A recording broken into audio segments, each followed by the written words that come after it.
Shalom, selamat pagi. Saya buka masker ya.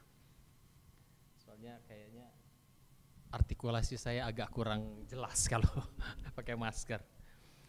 Pada pagi hari ini situasinya kok kayak makin mencekam gitu ya. Sepertinya begitu.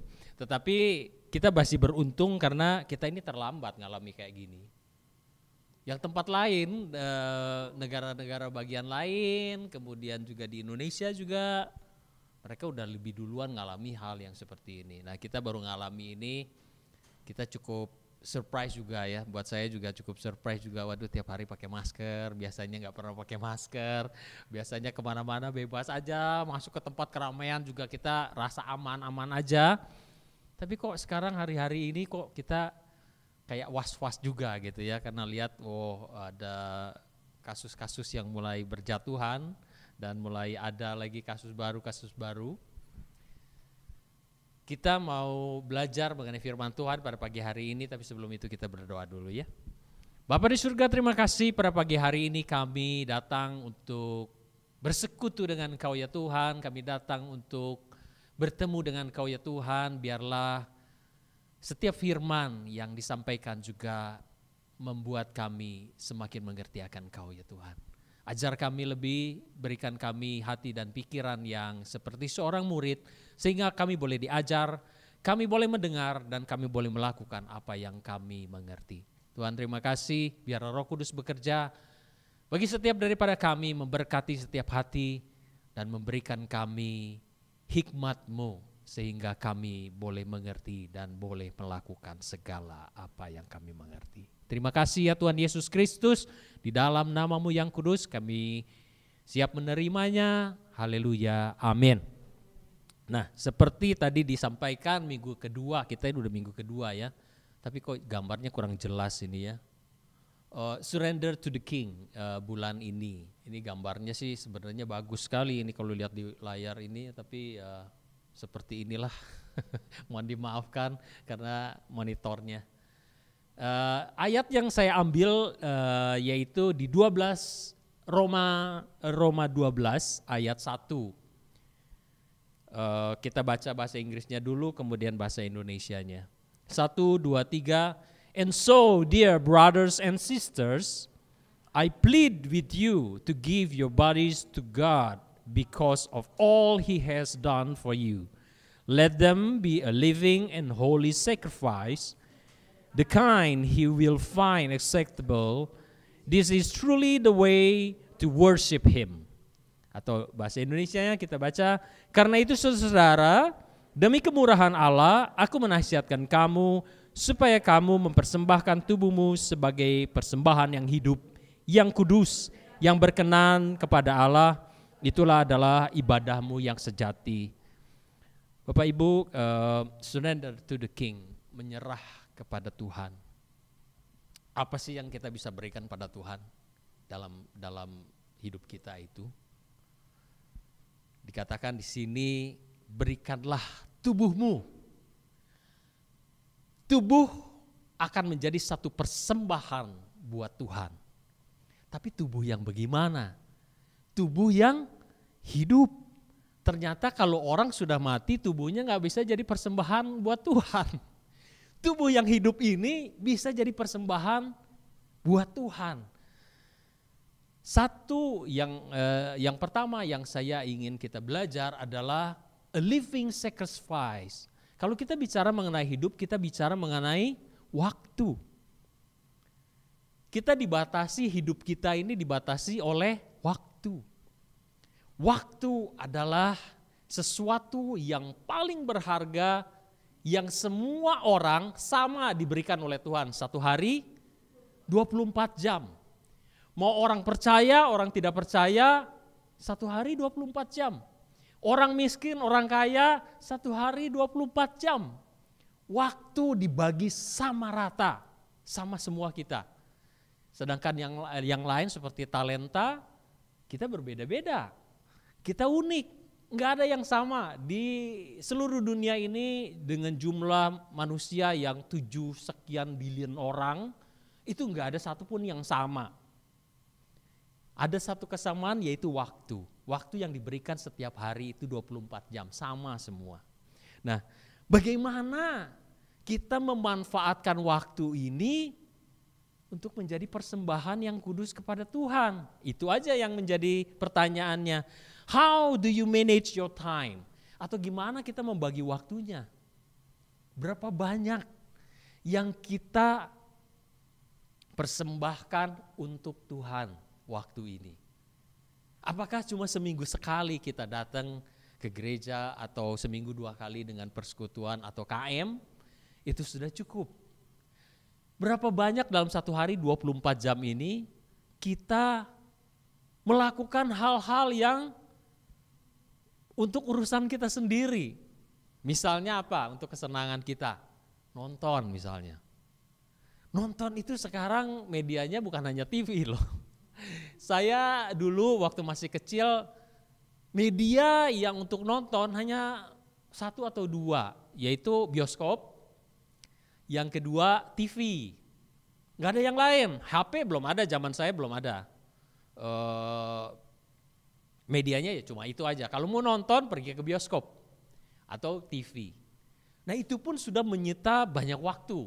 Saya dulu karena hobi nonton, bisa sekali nonton, bisa 2 kali. Masuk jam 7, keluar jam 9. Jam 9 ada film bagus lagi, masuk lagi, keluar jam 11. It takes your time. Benar-benar menyita waktu. Apalagi sekarang. Ada gadget. Wah, gadget ini belum lagi disediakan. Ada Netflix, ada apa lagi? Disney, ada banyak sekali. Jadi kalau kita nonton di gadget kita itu full time itu habis semua. 24 jam kita bisa di situ terus. Orang yang kerajingan nonton itu nggak beranjak dari tempatnya, bisa seharian nggak makan, nggak ini. Saya pernah lihat ada orang yang seperti itu. Belum lagi ditambah bukan hanya nonton nih di gadget ini, tetapi games. Siapa yang suka games? Nggak usah angkat tangan, nggak usah. Games ini benar-benar takes a lot of times. Saya dulu ya puji Tuhan saya nggak terlalu menggandrungi games. Saya pernah main games, tapi waktu zaman saya gamesnya juga masih ya Tetris, Mario Bros, toing yang begitu kan. Nggak begitu, ya orang juga nggak terlalu begitu kecanduan lah ya. Game yang sekarang itu sangat mengasihkan.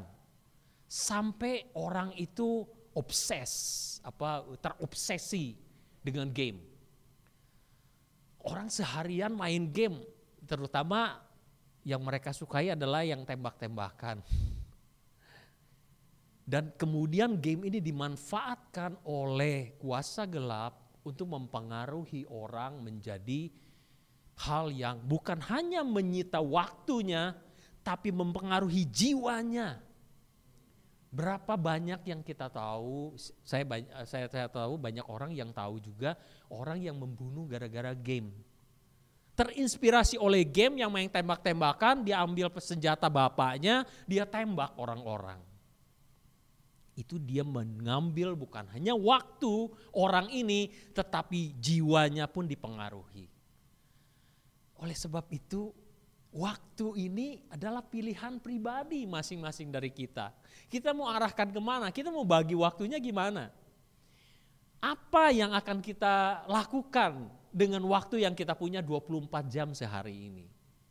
Waktu-waktu sekarang saya rasa ini adalah waktu-waktunya kita makin dekat sama Tuhan.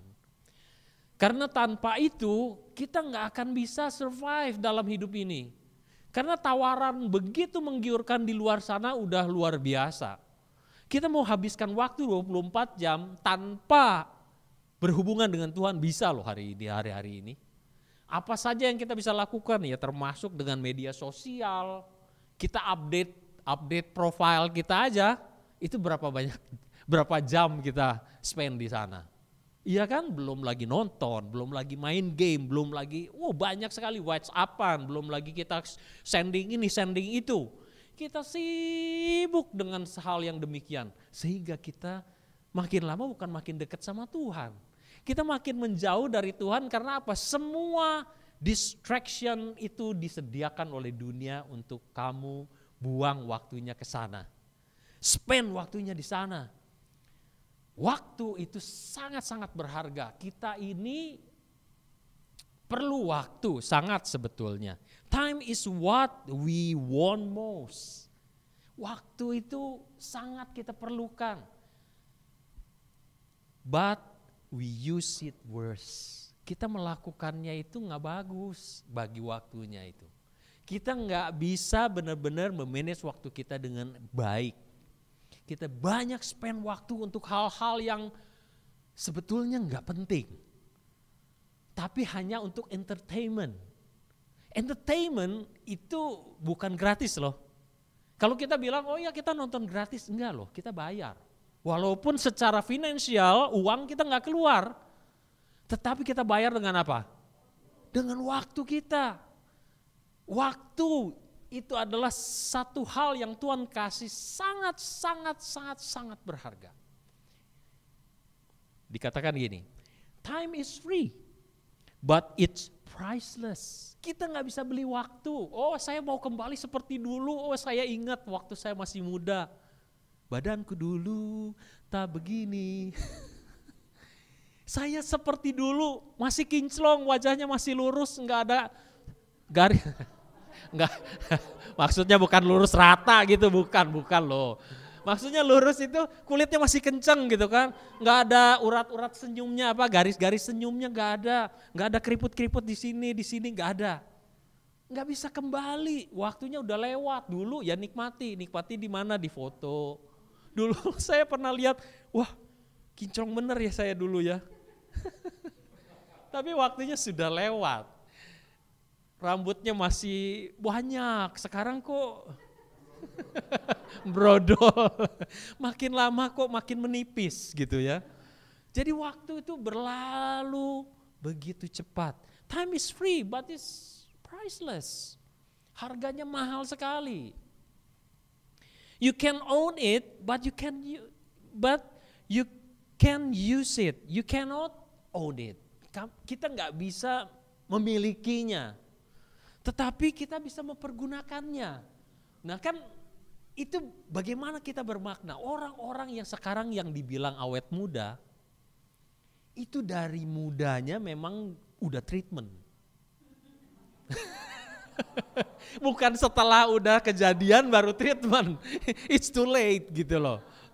Jadi kayak kita nanam pohon, gak pernah disiramin seminggu, udah kering baru kita siram. Ya gak tumbuh. Gak usah dicoba, saya udah tahu itu. Pengalaman pribadi, gak bisa gitu ya. Jadi kita gak bisa itu memang sudah dilakukan dari mudanya. Di olahraga, dia lakukan banyak hal yang memang untuk menunjang dia tetap awet muda. Jadi manfaatkan waktu yang ada. Supaya kita bisa tetap awet muda kan gitu. Jadi ada hal yang kita nggak bisa kembalikan lagi. Kita bisa spend dengan sesuatu yang berharga. You cannot keep it, but you can spend it. Kamu bisa spend untuk sesuatu yang berharga atau yang useless. Dulu mungkin kita masih muda, kita melakukan hal-hal yang bodoh sebenarnya, spending waktu yang sangat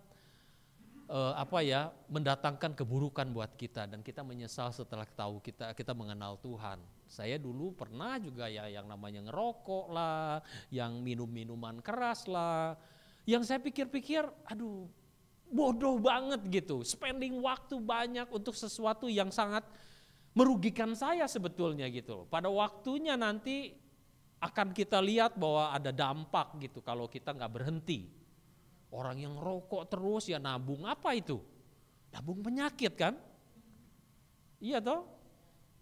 Tobacco itu kan mengandung nikotin, disimpan terus di paru-paru, ya lama-lama paru-parunya penuh dengan nikotin dan membuat kita jadi sakit. Apalagi kena COVID, wow, parah banget gitu ya, itu comorbid itu kan yang dibilang comorbid itu. Jadi kita bisa spend dengan sesuatu yang berharga. Once you have lost it, you can never get it back. Sekali kamu sudah lewat itu nggak bisa kembali lagi. Oleh sebab itu orang yang sadar menyesal itu kapan? Sepertinya seperti itu, memang kebiasaannya begitu. Tetapi harusnya sekarang. Kalau kita mau menyesal, iya ya, jangan sampai saya menyesal, kan gitu. Karena Tuhan sudah peringatkan. Waktumu itu berharga. Jangan kamu sia-siakan waktumu. Ajar kami Tuhan, ada lagunya kan? Menghitung hari-hari agar kami beroleh hati bijaksana. Bijaksanalah dengan waktu yang kita punya. Kita nggak tahu berapa waktu lagi kita punya kan? Nobody knows. Hidup ini, waktu kita ini dipakai nggak dipakai tetap akan jalan terus, muter terus kayak es batu katanya. Kalau kita bawa es batu ke rumah, kita mau minum dengan es yang enak atau kita diamkan aja di meja, tetap dia akan mencair gitu. Manfaatkan waktu itu dengan benar. Kalau kita nggak memanfaatkan dengan benar, waktu itu akan berlalu begitu saja. Oleh sebab itu banyak orang yang killing time katanya. Don't kill it. Nggak usah diburu. Maksudnya kita banyak hal yang kita pikir bahwa oh ya ini akan hanya untuk ngisi waktu luang. Kenapa kita nggak ngisi waktu luang kita yang ada itu dengan sesuatu yang berharga? Misalnya apa? Kita berdoa sama Tuhan misalnya pada waktu senggang itu. Daripada kita membuang waktunya dengan apa? Ya sesuatu yang gak berharga lah, apa? Ngomongin orang misalnya gitu. Memang walaupun itu yang ngobrol tuh enak banget gitu kan. Tapi alangkah lebih baiknya kita berdoa. Atau kita mendoakan orang yang kita rasa ini gak bener nih gitu. Kan? Itu kan pilihan sebetulnya. Kita bisa memilih yang benar ataukah yang enak. Kadang kita bilang baik gitu, enak itu kadang kita bilang baik. Padahal belum tentu benar gitu. Pilih yang benar. Killing time dengan apa? Main game misalnya. Kenapa kita enggak misalnya olahraga? Nah, misalnya olahraga. Gulat, badminton, boleh saja olahraga. Itu kan sesuatu yang baik. Daripada kita males mager lagi. Mager saya udah jelaskan. Jadi enggak bagus itu. Semua apa yang tidak baik dalam pikiran kita hendaklah kita buang. Arahkanlah pikiran kita kepada sesuatu yang benar. Pilih gitu dan latih, diri kita perlu dilatih. Tanpa latihan memilih yang benar kita nggak bisa. Karena kita back to default. Default kita apa? Malas misalnya. Ya itu. Kenapa sih kamu nggak mau lakukan pekerjaan rumah misalnya gitu? Aduh lagi PW mager. Semuanya pakai singkatan. PW itu lagi posisi bukan praise and worship. Posisi wena gitu kan, duduk tuh udah nggak mau berdiri lagi, udah lagi enak atau lagi rebahan lagi enak gitu. Nah, berapa lama lagi kita akan seperti itu? Kita akan menjadi lazy man, lazy boy, lazy girl. Males itu benar-benar killing, betul-betul killing. Orang bisa madesu karena madesu, masa depan suram, jangan salah ya. Kenapa? Karena malas. Siapa yang mau merekrut orang yang malas? Oh saya mau cari karyawan, dicari seorang yang malas, yang tidak mau bergerak, yang tidak rajin. Gak ada orang yang cari lowongan pekerjaan seperti itu kan. Paling tidak orang itu rajin toh. Walaupun gak bisa kerja, paling gak rajin orangnya. Bisa diajarin lah, kalaupun dia gak tahu juga gak bisa. Bisa diajarin kalau orang rajin. Tapi kalau udah males walaupun dia bisa, gak ketolong, males soalnya. percuma gitu loh. Dia pinter juga nggak ada gunanya. Karena apa? Males. Oleh sebab itu, marilah kita manfaatkan waktu kita dengan benar. Arahkan dengan benar. Nah, poin yang kedua adalah holy sacrifice. Persembahan yang kudus. Dikatakan demikian. Holiness is not a feeling, it is the end product of obedience.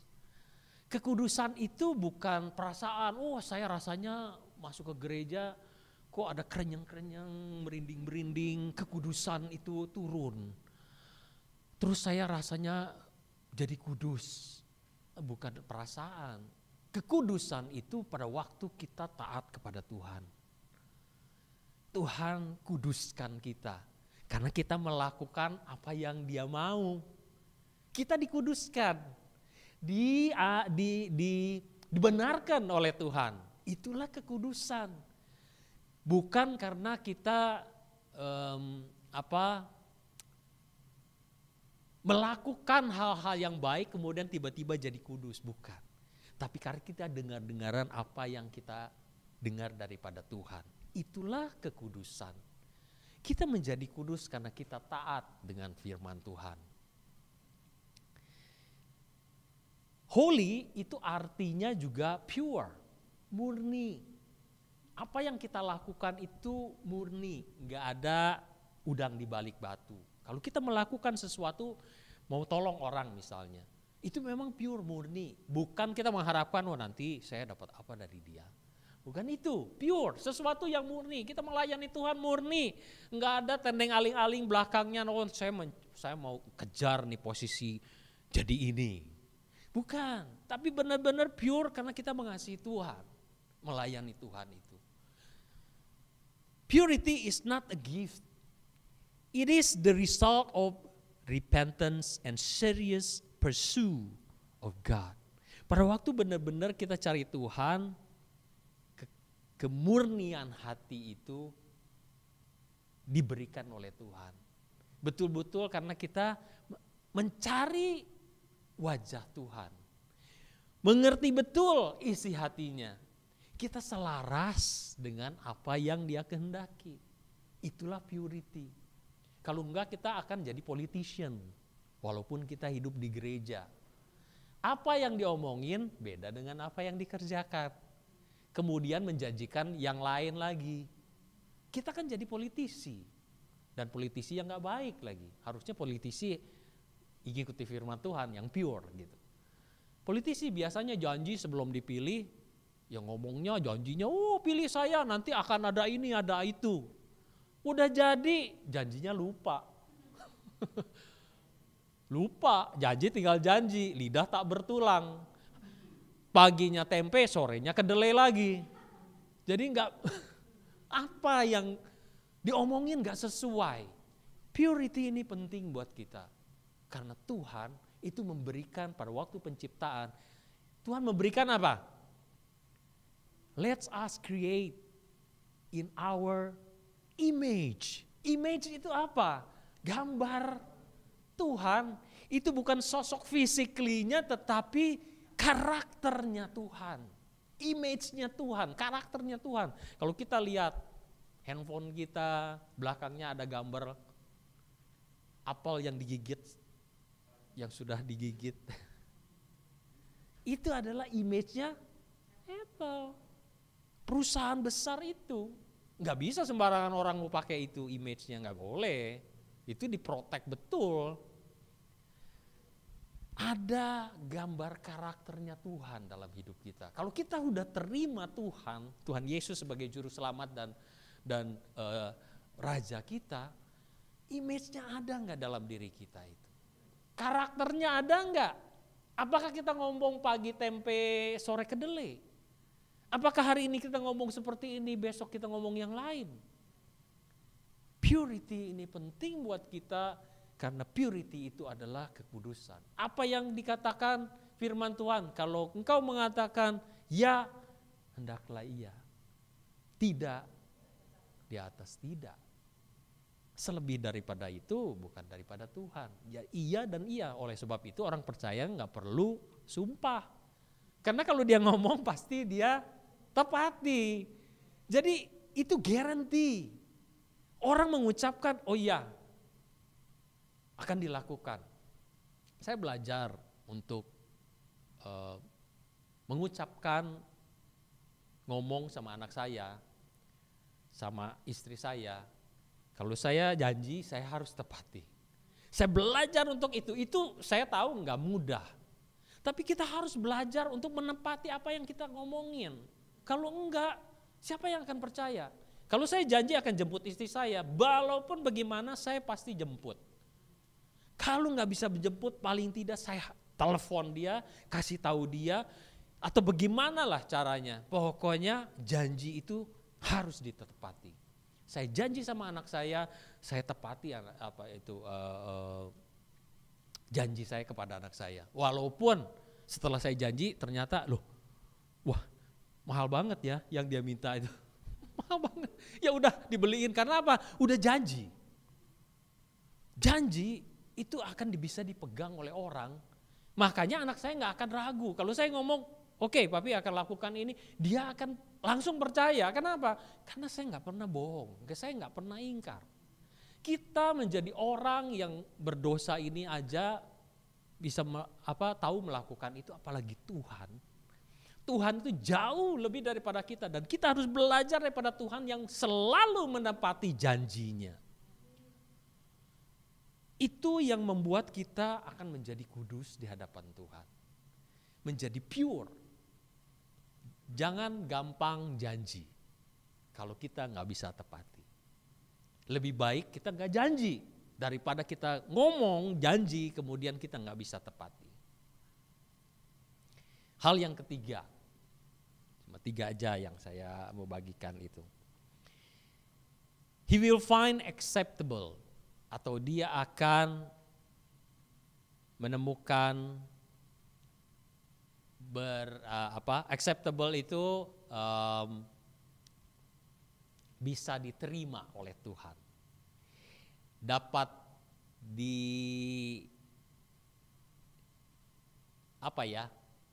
masuk dalam kategorinya dia, istilahnya begitu.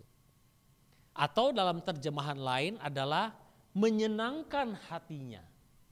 Sesuatu yang kita persembahkan harus menyenangkan hatinya yang sesuai dengan kriterianya dia, acceptable for him.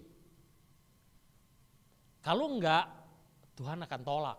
Sama seperti Kain dan Habil mempersembahkan. Kenapa Kain ditolak? Kadang saya juga waktu pertama kali saya baca ini, saya nggak tahu kenapa kok Kain kok ditolak ya. Padahal mempersembahkan mungkin yang terbaik juga.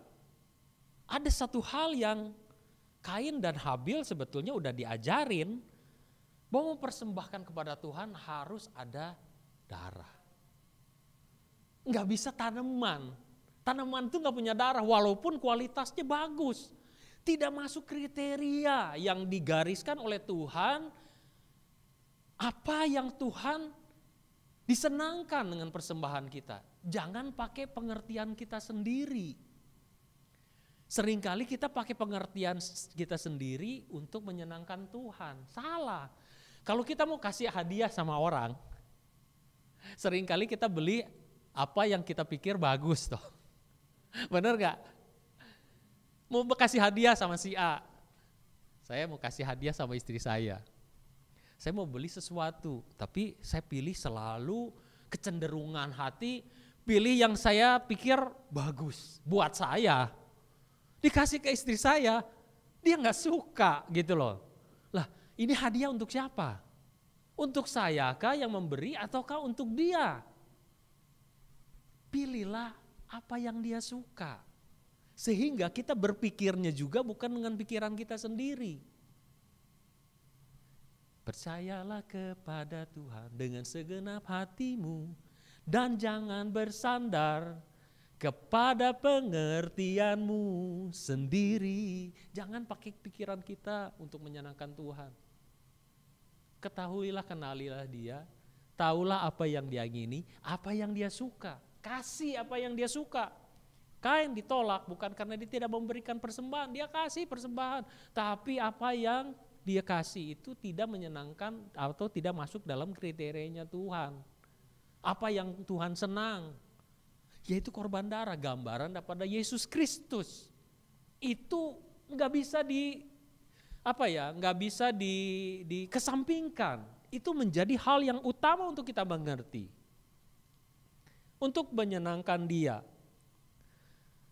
Caranya adalah yang pertama, have a close relationship with him. Punya hubungan yang baik. Saya nggak bisa kenal istri saya cuma karena interview. Saya tanya sama istri saya, kamu ini sifatnya gimana? Terus saya interview. Seperti kita mungkin pernah lihat Mata Najwa yang begitu dekat waktu zamannya Jokowi belum jadi presiden, mewawancara, ya kan? Kelihatannya mereka begitu dekat. Tapi apakah Najwa ini kenal Jokowi seutuhnya? Mana yang lebih kenal Ibu Iriana dengan Najwa Shihab? Tentu saja istrinya. Bu Iriana ini jauh lebih kenal suaminya. Mungkin gak ngomong juga, dia lihat gerak-gerik suaminya dia udah tahu. Apa perasaannya? Apa yang sedang dia pikirkan? Atau ada sesuatu yang dia tahu, yang kita gak tahu. Kenapa? Karena close relationship. Saya aja sama istri saya juga masih tetap belajar untuk mengerti dia. Itu, loh, suami istri jangan salah loh ya. Orang berpikir bahwa begini, kalau seorang suami istri itu, setelah perkawinan 5 tahun itu aman. Kalau di bawah 5 tahun itu masih berbahaya. Siapa bilang? Mempelajari pasangan kita itu seumur hidup loh. Seumur hidup. Karena apa? Karena manusia itu enggak sama, berubah. Dan kita saling menyesuaikan kan. Terus diasah saling menyesuaikan diri. Kenapa saya bilang 5 tahun setelah lewat 5 tahun juga enggak aman? Karena ada orang yang bercerai setelah 30 tahun. 35 tahun marriage, bahkan lebih. Udah kakek nenek baru mereka pisah. Loh, sayang banget gitu loh. Kenapa? Mungkin masing-masing sudah berhenti belajar. Close relationship itu adalah hubungan yang terus kita saling belajar dan saling mengasah diri, saling menyesuaikan. Itu seumur hidup. Makanya kontrak pernikahan adalah sampai maut memisahkan. Itu kontraknya. Kalau sudah maut memisahkan, ya sudah selesai kontraknya. Oleh sebab itu belajar terus. Relationship with him, dengan Tuhan. Gak bisa sehari 2 hari belajar sama Tuhan. Saya kenal dia. Gak bisa, gak cukup. Setiap hari punya waktu dengan dia. Bercakap-cakap dengan dia, close relationship. Ada masalah ngomong sama dia, berdoa. Diberkati sukacita, hati lagi sukacita, ngomong sama dia, bersyukur sama dia. Itulah relationship. Kita ngalami Tuhan pada waktu ada relationship dengan Tuhan. Poin yang kedua, do his will. 2 poin ini adalah inti punya hubungan dengan Tuhan. Baru yang kedua, do his will. How could we do his will if we don't know? Iya kan? Gimana kita bisa melakukan kalau kita nggak tahu apa kehendaknya dia, apa keinginan dia, apa yang dia suka. Tentu saja setelah kita punya hubungan yang baik dengan dia, dia ngomong sama kita, kita mengerti, ternyata dia suka kalau saya lakukan ini. Ternyata pasangan kita pun begitu. Pada waktu saya lakukan ini, dia suka. Kita tahu, saya akan lakukan terus, gitu kan? Ternyata setelah dipuji, kamu cantik sayang. Dia berbunga-bunga. Terus kita akan lakukan itu. Iya enggak? Loh, itu kan satu hal yang memang harus kita lakukan. Walaupun kadang-kadang mungkin kita pikir it's just gombal gitu kan. Enggak apa-apa kalau digombalin mereka senang. So what gitu loh. Saya kasih tahu. Playboy itu kan modalnya apa? Gombal. Tapi it works, bener gak? Cewek cakep itu jatuh hati sama playboy, bukan sama orang yang baik, yang alim, yang nggak pernah ngomong. Parahnya di situ, nggak bisa ngomong. Enggak, tertariknya sama orang yang gombal, ngomongnya, sejuta. Modalnya sepeser, ngomongnya sejuta, modalnya serupiah gitu ya. Jauh banget, tapi orang seneng. Lah, saya nggak tahu ya, saya bukan perempuan, saya nggak tahu. Tetapi kenapa perempuan senang seperti itulah? Kalau misalnya perempuan senang dipuji, senang seperti itu, lah kita yang menjadi pasangannya, setelah jadi istri kita, kenapa kita nggak puji? Kenapa mau jadi pacar baru kita puji, baru kita senangkan hatinya? Kenapa? Puji. Pasti mentang-mentang udah dapet ya. Nah, biasanya gitu, lah udah dapet ini. Dia gak akan lari. Jangan dong. Mari kita lakukan apa yang dia seneng. Nah, untuk suami-suami mari kita puji istri kita. Oh, kamu cantik sayang, kamu langsing, kamu cantik, kamu baik, kamu pujilah gitu loh. Cost nothing gitu, cost nothing kan. Menyenangkan itu cost nothing gitu kan, daripada harus suruh beli ini loh yang bling-bling. yang bermerek gitu loh, wah bahaya itu, bahaya. Nah kemudian kalau istri kenapa sih enggak ramah sama suami? Oh,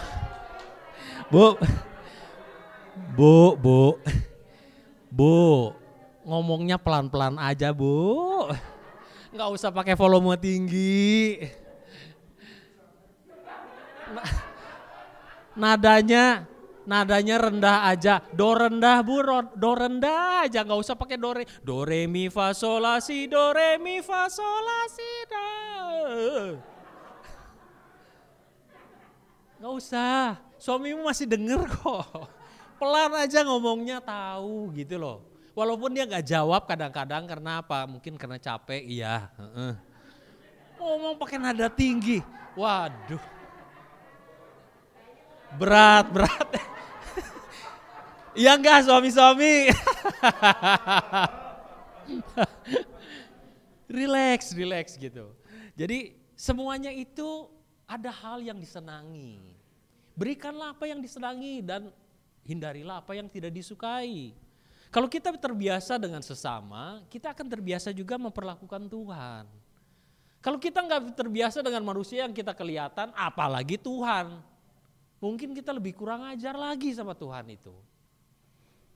Lakukanlah kepada manusia yang kelihatan. Pasangan kita adalah orang yang paling dekat. Saudara kita, kakak kita, adik kita, adalah orang yang paling dekat. Perlakukanlah mereka sebagaimana mestinya. Lakukan apa yang mereka sukai, hindari apa yang mereka nggak sukai. Udah diomongin, jangan begitu. Kengke nih, jeg.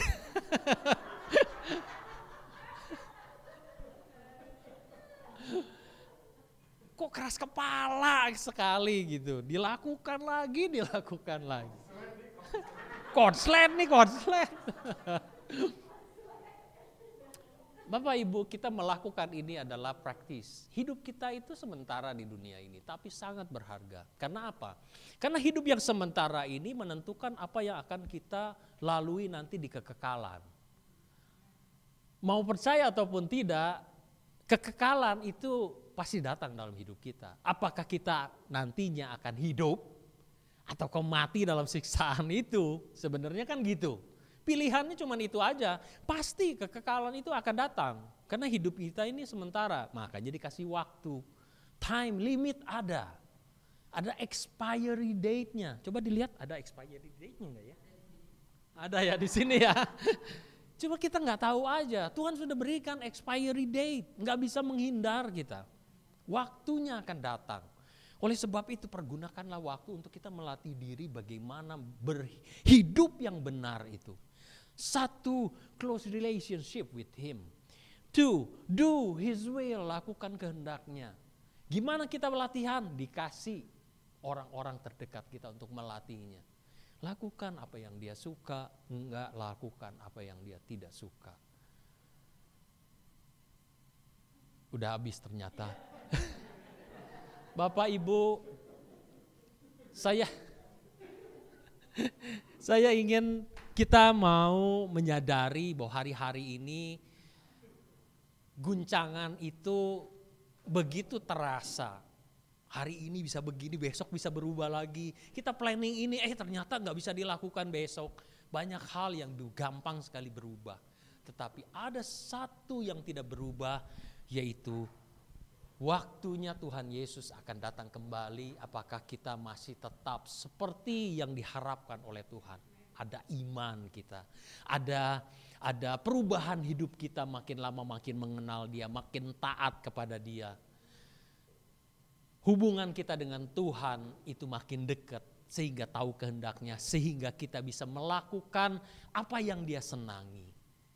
Melakukan kehendaknya, itulah yang membuat kita menjadi orang-orang yang akan masuk dalam kerajaannya Dia. Bapak Ibu, kita ini semua adalah orang-orang pilihan Tuhan. Jadi jangan sia-siakan waktu yang Tuhan sudah kasih pada kita. Mari kita manfaatkan semuanya ini untuk supaya kehidupan kita benar-benar kehidupan yang bermanfaat untuk hidup kita, tetapi bukan hanya hidup kita, bermanfaat juga untuk orang lain. Kehidupan kita jadi saluran berkat buat orang lain juga.